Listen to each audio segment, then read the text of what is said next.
चौक चौराहों से, गली मोहल्लों से और सड़कों से जब सियासत चलती है तो यकीनी तौर पर माहौल बदलता है। नमस्कार, स्वागत है आपका न्यूज़ वन इंडिया के खास कार्यक्रम उपचुनाव का दंगल में और मैं हूं आपके साथ मोहसिन खान। लगातार उपचुनाव वाली सीटों से हम आपके पास वो तमाम चीज़ें पहुंचा रहे हैं जिसमें हम माहौल को भांपने की भी कोशिश कर रहे हैं, क्योंकि सियासी फाइट है और भोकाल टाइट है। गाजियाबाद सदर सीट 2017 का विधानसभा चुनाव हो या 2022 का विधानसभा चुनाव, दोनों चुनाव में कमल खिला।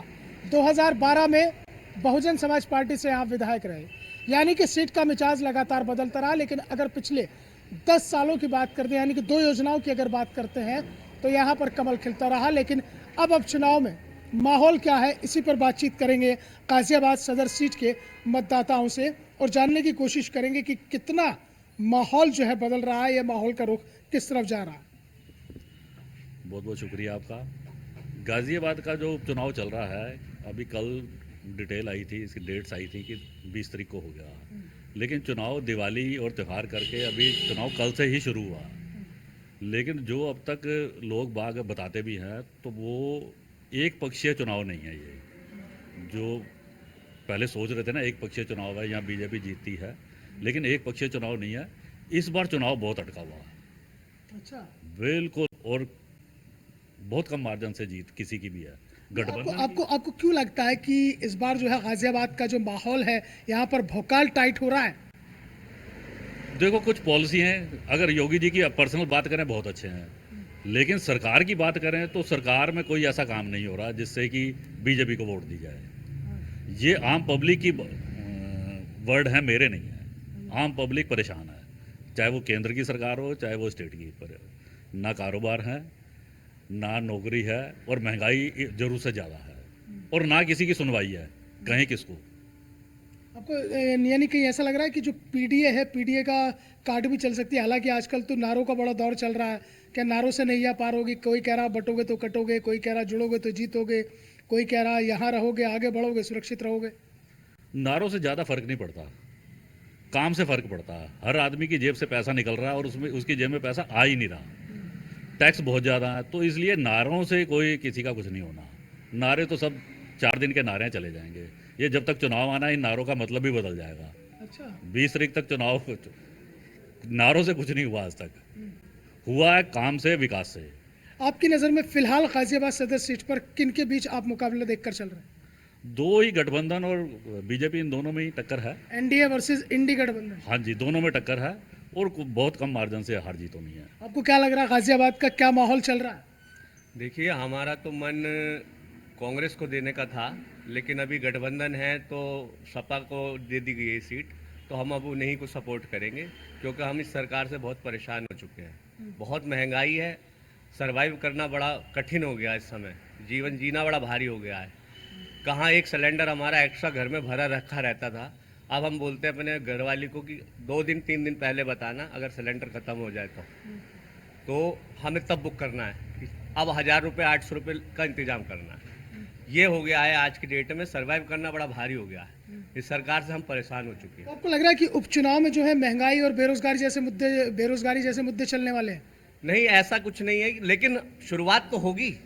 शुरुआत आज उपचुनाव से है, फिर कल को दूसरे चुनाव आएंगे। सरकार बदलने का मोटिवेशन है कि सरकार बदलनी चाहिए, चाहे यहाँ से शुरुआत ही की जाए। 27 का सेमीफाइनल मान रहे हैं जी साहब? जी बिल्कुल बिल्कुल, 27 का सेमीफाइनल समझ लीजिए आप, कि शुरुआत अगर आज से होगी तभी जाके 27 में सरकार बदलेगी। जिस तरह से भाई साहब ने जिक्र किया है कि 27 का सेमीफाइनल मानकर चल रहे हैं इसे, ऐसा तो नहीं है कि जो दलित कार्ड खेला है समाजवादी पार्टी ने, ऐन वक्त पर जो है सिंहराज जाटव को प्रत्याशी बनाया, तो उन्होंने सब में खलबली मचा दी। कहीं इस वजह से तो ये फाइट टाइट नहीं हो रही है? नहीं, फाइट तो ये पहले से ही टाइट है, क्योंकि लोग जो है बेरोज़गारी वाले मुद्दे से परेशान हैं, और महंगाई इतनी ज़्यादा है, और प्रशासन से भी लोग परेशान हैं, क्योंकि लोगों की सुनवाई नहीं है कहीं भी। परेशान है क्योंकि मुद्दे से लोगों को भटकाया जाता है, कि नारे वगैरह जो इस टाइप की चीज़ें जो लोगों को स्लोगन दिए जा रहे हैं, ये मुद्दों से भटकाना है, कि लोगों का ध्यान भटके और मतलब इनको उसका फ़ायदा हो। यानी आप ये कह रहे हैं, जो वो कह रहे हैं कि बटोगे तो कटोगे, ये भटकाने वाली बात है। अरे वो तो ये कह रहे हैं कि एकजुट हो जाओ। एकजुट हैं सभी, ये पहले से ही एकजुट हैं, ये तो इनको लोगों को भटकानी तो है। लोग कहाँ बट रहे हैं, सब एक साथ ही हैं, एक साथ रह रहे हैं, एक साथ सब काम कर रहे हैं, कहाँ बट रहे हैं लोग बात। मुकाबले में कौन नजर आ रहा गाजियाबाद में? मुकाबले में गाजियाबाद में तो गठबंधन ही जीतेगा, ये सपा का और कांग्रेस का जो गठबंधन है इसी का प्रभाव है यहाँ पे ज़्यादा, क्योंकि पहले भी इसी का प्रभाव था, लेकिन पता नहीं कैसे सरकार बनी है इनकी, ये तो इन्हीं को पता है। क्या लग रहा है आपको, क्या चल रहा है गाजियाबाद में, माहौल क्या गाजियाबाद सदर सीट पे? ये गठबंधन ही आना सर। बीजेपी का तो नारे देना, भटकाना, बेरोजगारी देना, यही काम है। इन्होंने काम तो कुछ करना नहीं है। कटोगे तो बटोगे, ऐसे करोगे तो वैसे हो जाएगा, यही चीज़ बोलती है और यही काम है इनका। काम कुछ करना नहीं, बातें करनी है इन्होंने। तो उन्होंने तो वो हिंदुओं को एकजुट करने के लिए कहा था ना, जैसे बांग्लादेश में हुआ, हिंदुओं पर अत्याचार हुआ। हिंदू मुस्लिम सिख ईसाई सब एक साथ बैठे हैं, कहाँ पे बटे हुए हैं? हम तो पहले ही एकजुट हुए हैं, सब एक है। ये तो जब से बीजेपी आई है जब से बटे, हिंदू अलग हो जाओ, मुसलमान अलग हो जाओ, ये सब अलग हो जाओ, जाटो अलग हो जाओ। कांग्रेस ने सबको एक कर दिया, सपा ने। अब जब सब एक हो गए तो यही बटेंगे, कटेगा कौन, फिर यही हटेंगे। तो बीजेपी तो सब परेशान है। 2017 में ये सीट बीजेपी पर रही, 2022 में ये सीट बीजेपी पर रही, उपचुनाव है, सरकार में भी है। अब तो समझ में आ गए ना लोगों के, 19-20 सब खत्म हो गया, अब तो 21-22 हो रहा। सेमीफाइनल है ये, तो टेलर दिखाया जाएगा बीजेपी को, साफ होने के संकेत मिलने हैं। दिख जाएगा टेलर जो ये कह रहे हैं। जी जी बिल्कुल, अब की बार जो है जो जनता है बीजेपी के खिलाफ है और वो गठबंधन को ही वोट देगी, कांग्रेस को और सपा को, क्योंकि अब पब्लिक चैन रो रही है, पब्लिक परेशान है, किसी चीज़ की सुनवाई नहीं है, महंगाई पूरी है, नगर निगम की सफाई नहीं है, कोई काम नहीं हो रहे। आप खुद घूम रहे हो क्षेत्र के अंदर, आपको दिख रहा होगा लोग क्या बोल रहे हैं। पब्लिक परेशान होती तो 2022 में ना वो वापस थोड़ी आते फिर, अगर पब्लिक परेशान होती। गठबंधन जीतेगा हमारा। नहीं, मैं वो बात कर रहे हैं कि पब्लिक परेशान है, बेरोजगारी है, महंगाई है, तमाम मुद्दे थे। कानून व्यवस्था तो बेहतर है, उसी पे तो वोट चल रहा है 2022 में, इसलिए योगी जी दोबारा आ गए। ये सब ईवीएम का खेल है सर, आप भी समझते हैं, आप भी पूरे क्षेत्र में घूम रहे हैं। जहाँ जीत जाओ वहाँ ईवीएम का खेल नहीं है, जहाँ हार जाओ वहाँ ईवीएम का खेल। देखिए, बिल्कुल नीरा नीरा नमक तो नहीं खाएंगे ना, कुछ तो उन्हें दिखाना पड़ेगा, कुछ तो उन्हें दिखाना पड़ेगा कि देखो वहाँ जीत गए, वहाँ जीत गए, कुछ तो दिखाना पड़ेगा। अगर वो हर जगह ही जीतेंगे फिर तो सीधा सीधा आरोप लग जाएगा कि हाँ यार तुम लोग सेटिंग कर रखी है ईवीएम में। तो कुछ सीटें जिता देते हैं, कश्मीर में उन्हें पता हमें कोई मतलब नहीं, वहाँ जिता दिया, वहाँ इनको कोई लेना देना नहीं, कश्मीर में वहाँ जिता दिया। और स्टेटों में कैसे जीत जाते? तो ये ईवीएम का खेल है। बैलेट से करा लो ना, कितनी आवाज उठा रहे हैं लोग बैलेट के लिए, बैलेट पेपर से नहीं करा रहे, कराएंगे ही नहीं। अरे देश 21वीं सदी में जा रहा, आप वापस ले जा रहे हो बैलेट में। क्या दिक्कत क्या है? अगर ये 21वीं सदी में कहाँ जा रहे हैं हम? आपको लगता है 21वीं सदी में जा रहे हैं? आदमी को जीना मुश्किल हो रहा है, आप कह रहे हो 21वीं सदी में जा रहे हैं। यही मुद्दे क्या उपचुनाव में रहेंगे क्या? ये गाजियाबाद अलग है, इसका मिजाज अलग है, यहाँ के लोगों का मिजाज अलग है। 2017 में बीजेपी को जिताया, 2022 में बीजेपी को जिताया, उपचुनाव में क्या माहौल देख रहे हैं आप? देखो जोन सी ये सारे बैठे हैं, जोन सी ये सारी बातें कर रहे हैं, मैंने सारी सुनी। मेरे अपने व्यूज ये हैं कि भाई बेसिक चीज़ जोन सी है इस सरकार ने वो बेसिक चीज़ नहीं दी। आज जितने सारे बैठे हैं इनका क्या मुद्दा है कि बेसिक चीज़, महंगाई, बेरोजगारी, ये सरकार उसे नहीं देख रही। हम लोगों ने पहले ब्लाइंड फेथ पर बीजेपी को वोट दिया, सबने एक मुश्त वोट दिया।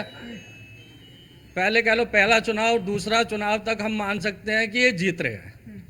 अब नीरा चारों तरफ, हरियाणा देखें, हरियाणा में भी क्या हुआ भाई? खेला हुआ क्या? आपको ये कहना चाह रहे हो? बिल्कुल सारे कहते हैं खेला हुआ। उधर की जोन सी हम सोशल मीडिया देखते थे, मैं आपकी मल्टीनेशनल मीडिया की बात नहीं कर रहा, सोशल मीडिया ने सारा कहा, इधर से भी उधर से भी इधर से भी बीजेपी हारी पड़ी है, कांग्रेस जीती पड़ी है।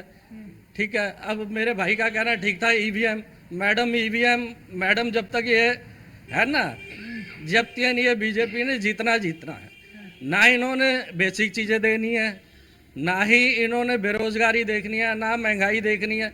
भैया कम से कम आदमी को बेसिक चीज़ तो दो। अब ये इलेक्शन जो सा होना चाहिए बेसिक चीज़ पर, मगर इलेक्शन होते होते हिंदू मुसलमान और कहाँ चला जाए, यही बड़ा सवाल है। यही बड़ा सवाल है कि उपचुनाव में जो मुद्दे हैं, क्या ये उपचुनाव आपको लग रहा है कि मुद्दों से भटक रहा है और नारों से चल रहा है आगे?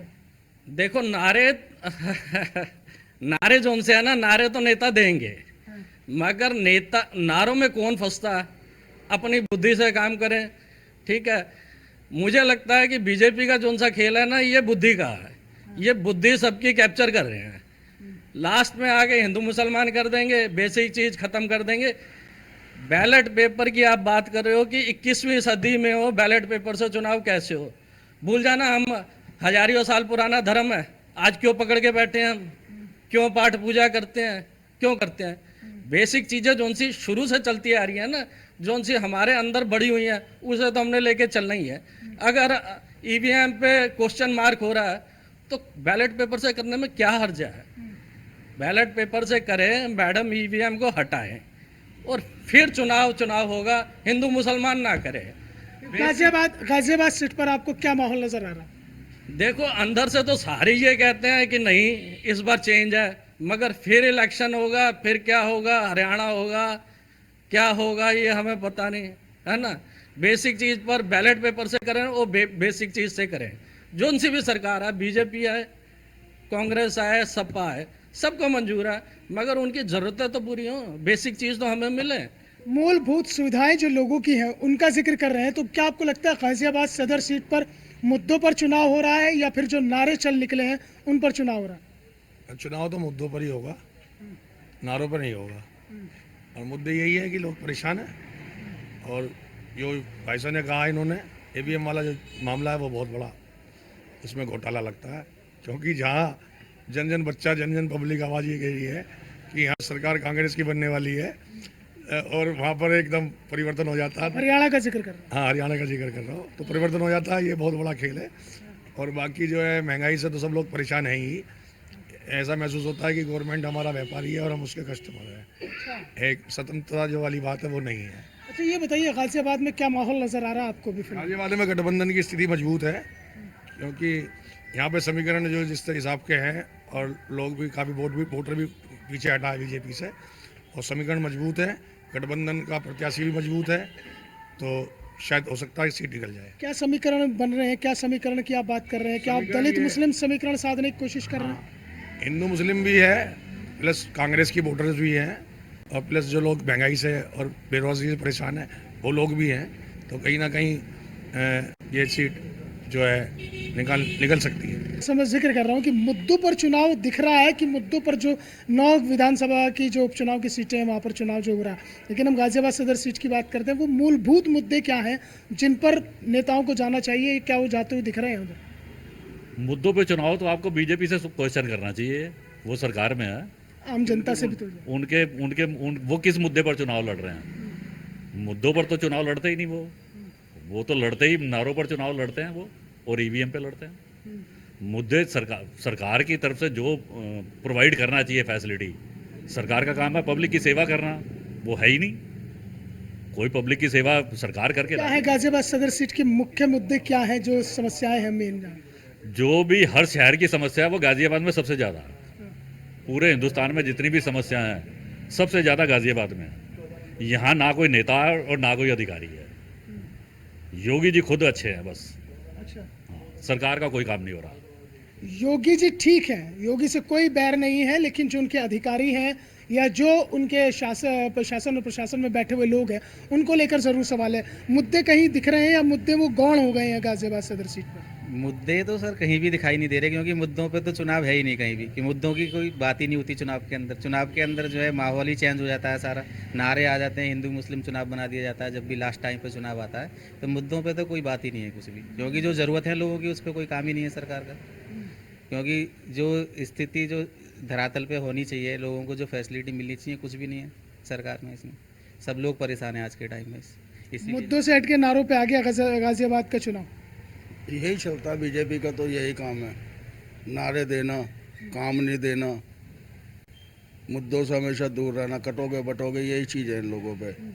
अब गाजियाबाद की पब्लिक के समझ में आ रहा, 2 बार बीजेपी को मौका दिया, अब इसका मौका मिलना मुश्किल है।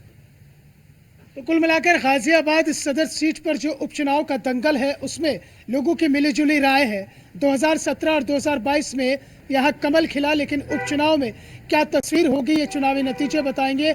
लेकिन इतना ज़रूर है कि गाजियाबाद की सदर सीट पर जो सियासी फाइट और भोकाल टाइट है उसमें एनडीए वर्सेस इंडी, यानी कि Bharatiya Janata party versus Samajwadi party का जो मुकाबला है वो माना जा रहा है, और उन्हीं के बीच में कड़ी टक्कर होने की संभावनाएं भी हैं, क्योंकि जो राजनीतिक समीकरण में अपनी जातीय समीकरण की गोटियां फिट की जा रही हैं, क्योंकि 2012 का अगर विधानसभा चुनाव देखते हैं तो दलित प्लस मुस्लिम गठजोड़ के साथ साथ अन्य वोटर्स के साथ आने से यहाँ बहुजन समाज पार्टी के सुरेश बंसल ने जीत दर्ज की थी, और एक बार फिर से उसी समीकरण को साधने की कोशिश समाजवादी पार्टी भी कर रही है।